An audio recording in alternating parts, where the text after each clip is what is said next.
Hello दोस्तों, कैसे हैं आप। स्वागत है आपका हमारी आज की इस नई वीडियो में। तो दोस्तों, जैसा कि आपको पिछली वीडियो में हमने बताया था कि यहाँ पर हम पॉइजन रेशियो के बारे में बात करने वाले हैं। तो वहां पर उस वीडियो में हमने मॉड्यूलस ऑफ रिजिडिटी के बारे में बात की थी, जिसको हम ईटा से डिनोट करते हैं। ठीक है, तो यहाँ पर हम बात करते हैं पॉइजन रेशियो की। तो देखिए, पॉइजन रेशियो को समझने के लिए हमें कुछ चीजें यहाँ पर समझनी पड़ेगी। जैसे कि आप सपोज कीजिए कि आपने ऐसे मास्क तो देखे ही होंगे, है ना। तो आप देखिए, अब यहाँ पर ये जो होता है ना, तो ये एक इलास्टिक की तरह ही होती है ना। तो देखिए, इसको आप ऐसे समझिए कि सपोज दिस इज इलास्टिक। ठीक है, अब देखिए यहाँ पर अगर हम देखें तो इसकी जो लेंथ है वो तो इतनी ही है ना।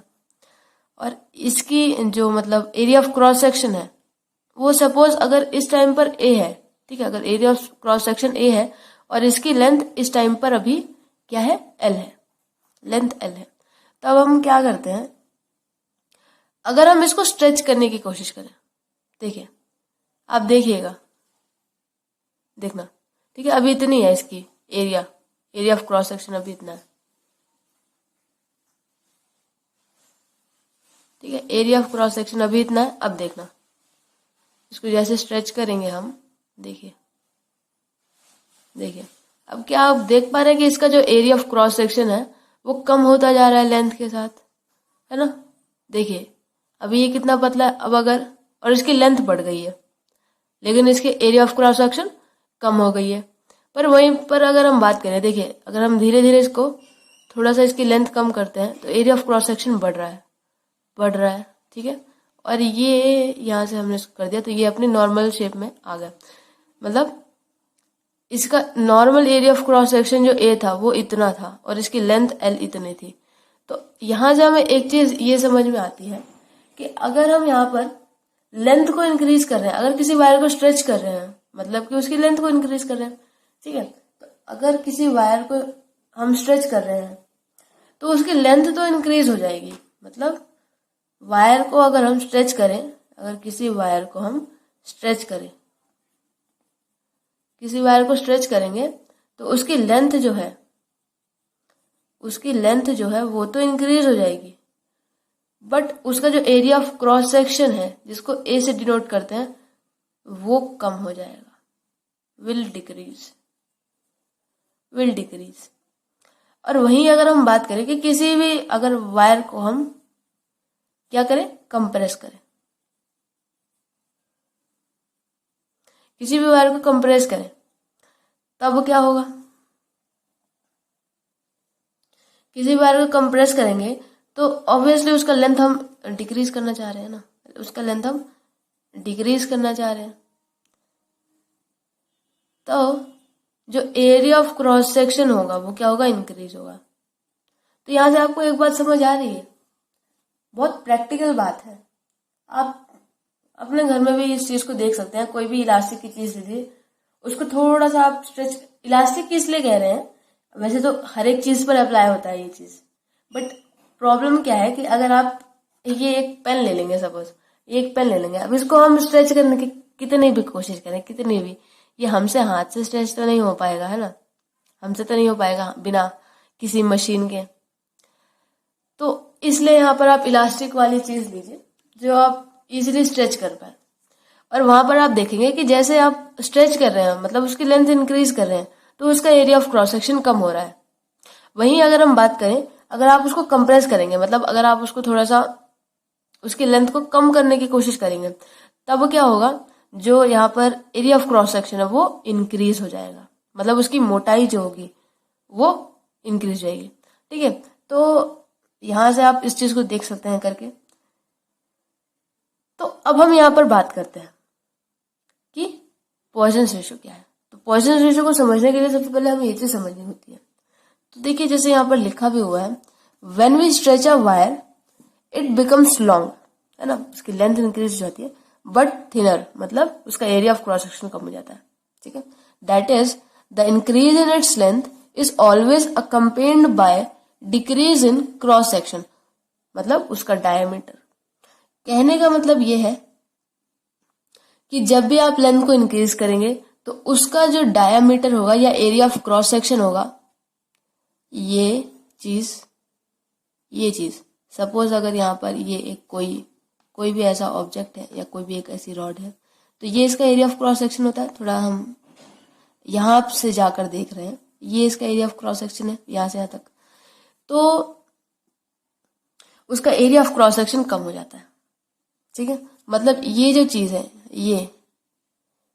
ये डिक्रीज होकर यहां कहीं आ जाएगी। डिपेंड करता है आपको कितना उसका लेंथ इंक्रीज करना है। ठीक है, तो यहां पर पॉइसन्स रेशियो की थोड़ा सा डेफिनेशन देखते हैं।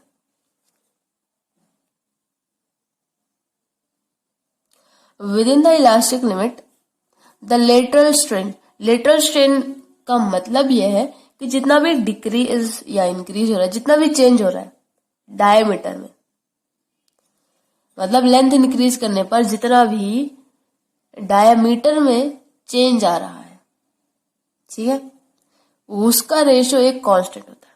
सिंपल सी बात है। लेंथ इंक्रीज करने पर जितना चेंज आएगा उसके एरिया ऑफ क्रॉस सेक्शन या डायमीटर की बात कर सकते हैं आप, एक ही बात है।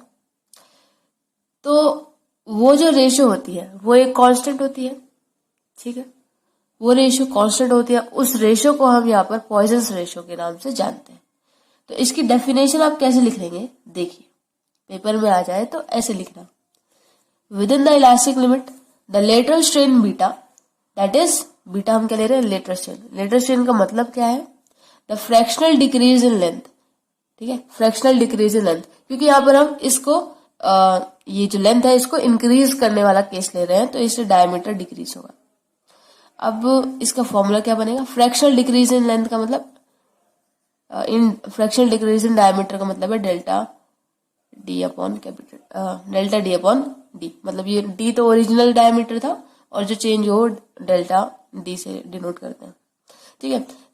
ठीक है, the lateral strain beta that is the fractional decrease in diameter is proportional to linear और लॉन्गिट्यूडनल स्ट्रेन। अब लीनियर और लॉन्गिट्यूडनल स्ट्रेन हमें पता है कि change in length upon length होता है। ठीक है, और ये जो रेशियो होती है, ठीक है, इज प्रोपोर्शनल टू लीनियर और लॉन्गिट्यूडनल स्ट्रेन।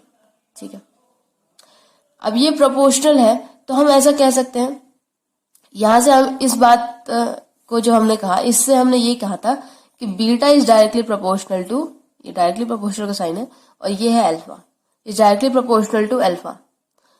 ठीक है, तो अब हम यहां से ये कह सकते हैं कि beta upon alpha is a constant. Beta upon alpha is a constant, और beta upon alpha is a constant, और इसी कांस्टेंट को हम पॉइसन्स रेशियो कह रहे हैं, जिसको हम सिग्मा से डिनोट कर रहे हैं। ठीक है, यहां से क्या करते हैं, अब ये जो सिग्मा है तो इसकी वैल्यू हो जाएगी बीटा अपॉन अल्फा। अब बीटा की वैल्यू क्या थी, फ्रैक्शनल चेंज या फ्रैक्शनल डिक्रीज इन डायमीटर, तो ये हो जाएगा डेल्टा डी अपॉन डी, और डिवाइडेड बाय लॉन्गिट्यूडनल स्ट्रेन क्या होता है हमारे पास, delta l upon l, longitudinal या फिर लीनियर स्ट्रेन। ठीक है, तो यहां से इसको सॉल्व करेंगे तो ये आ जाएगा delta d upon D into L upon delta L. ठीक है, तो यहां से ये हमारे पास पॉइसन्स रेशियो की वैल्यू आती है या फॉर्मूला आता है हम कह सकते हैं। तो ध्यान देने वाली बात ये है यहाँ पर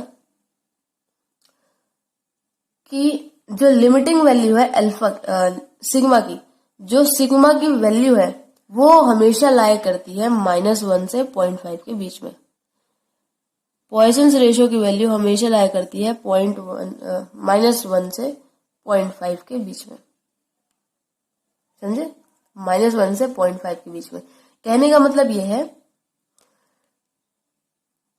कि ये वैल्यू हमको क्या दिखा रही है, मतलब ये -1 और 0.5 के जो हम कह रहे हैं इसके बीच में होती है, तो ये वैल्यू हमें क्या बता रही है, ये वैल्यू हमें ये बता रही है कि अगर हम एक पर्टिकुलर अमाउंट ऑफ लेंथ को बढ़ा रहे हैं, अगर एक पर्टिकुलर लेंथ बढ़ा रहे हैं, हम इंक्रीज कर रहे हैं उसको स्ट्रेच करके, तो वहां पर जो डायामीटर है उस पर्टिकुलर बॉडी का जिसको हम स्ट्रेच कर रहे हैं, तो उस बॉडी का जो डायामीटर है उसमें कितना चेंज आएगा, वो कितना कम होगा।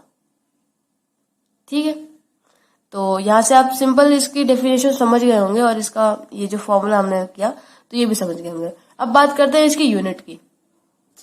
तो देखिए यूनिट की जहां तक आप बात कर रहे हैं, पहली बात तो ये रेशो है। तो एक सेकंड थॉट हमारे माइंड में आ ही गया कि यहाँ पर ये वैसे तो रेशो है तो पॉसिबल है, मैक्सिमम पॉसिबिलिटी है कि यहाँ पर इसकी ऐसा यूनिट ना हो, ठीक है। और दूसरी बात अगर आपको उस तरीके से नहीं समझना है तो आप ये भी समझ सकते हैं कि देखिए इसका फॉर्मूला देखिए डेल्टा डी अपॉन डी।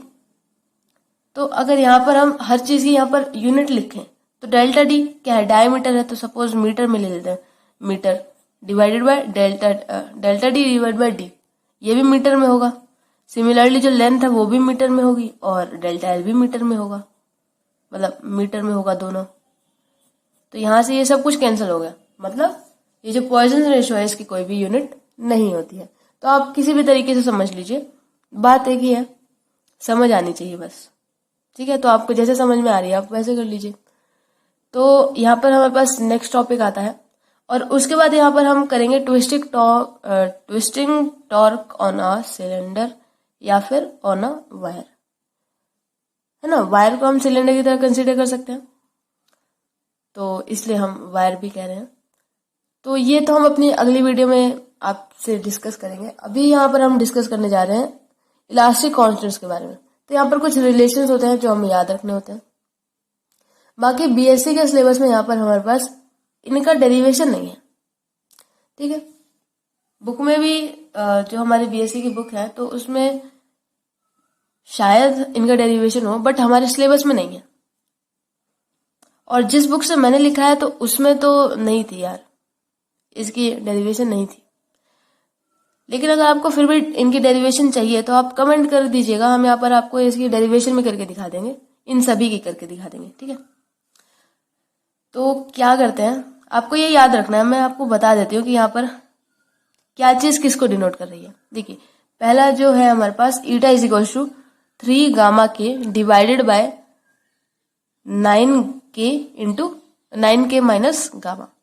वही सेकेंड रिलेशन है हमारे पास sigma is equals to gamma upon 2 eta minus 1, ठीक है। या फिर इसको थोड़ा सा और सिंप्लीफाई करेंगे तो इसको हम लिख सकते हैं ईटा इज इक्वल्स टू, मतलब अगर ईटा और इसकी टर्म्स में लिखना चाहें तो eta is equals to gamma divided by 2 into 1 plus sigma. और यहाँ पर थर्ड रिलेशन आता है k is equals to gamma divided by 3 into 1 minus 2 sigma. और फोर्थ आता है sigma is 3k minus 2 eta divided by 6k plus 2 eta. अब देखिए यहां पर किस किस चीज की बात हो रही है, यहां पर बात हो रही है सिग्मा की, ईटा की, गामा की और के की, इन चार की बात हो रही है। तो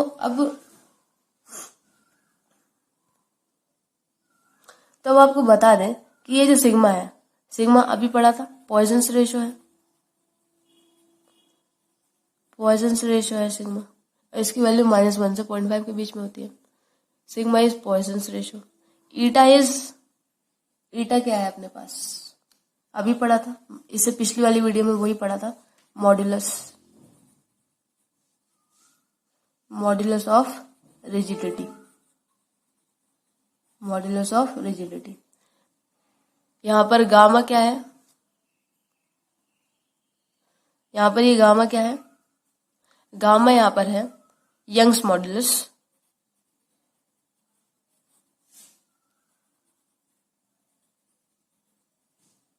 गामा यंग्स मॉड्यूलस है और के यहां पर बल्क मॉड्यूलस है, ठीक है।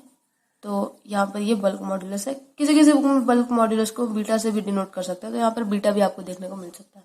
बाकी ये टर्म्स हैं वही, मॉड्यूलस ऑफ इलास्टिसिटी के ही यहाँ पर ये रिलेशंस है, ठीक है। तो ये एक इम्पोर्टेंट रिलेशंस होते हैं। कहीं आपको मतलब इन रिलेशंस का यूज करके किसी दूसरे रिलेशन को प्रूफ करना आ सकता है, तो ये आपको याद रखना चाहिए। और न्यूमेरिकल्स में भी ये बहुत ज्यादा हेल्पफुल होते हैं, तो आप इनको याद रख सकते हैं। बाकी अगर आपको इनकी डेरिवेशन चाहिए तो आप कमेंट कर दीजिएगा, यहाँ से हम आपको आपकी ये जितनी भी डेरिवेशंस है 1, 4, 5 है ना, यहाँ पर रिलेशन 4 रिलेशन है, तो इनकी यहाँ पर हम आपको डेरिवेशन करके दिखा देंगे, कोई बड़ी बात नहीं है, ठीक है, आसान ही होगा। बाकी आपको चाहिए तो आप बता दीजिएगा। तो आज की वीडियो में तो इतना ही। पिछली मतलब ये जो इससे नेक्स्ट वीडियो आएगी हमारे पास, वो आएगी हमारे पास twisting torque on a cylinder, जो कि बहुत ही ज्यादा इंपॉर्टेंट टॉपिक है। तो आपको मिलेंगे हम उसी वीडियो में।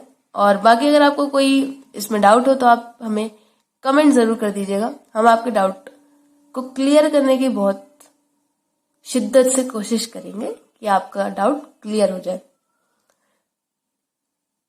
तो मिलते हैं आपको उसी वीडियो में, तब तक अपना ध्यान रखिए दोस्तों। मिलते हैं अगली वीडियो में, तब तक अपना ध्यान रखिए, अपने पेरेंट्स का ध्यान रखिए और मेहनत करते रहिए।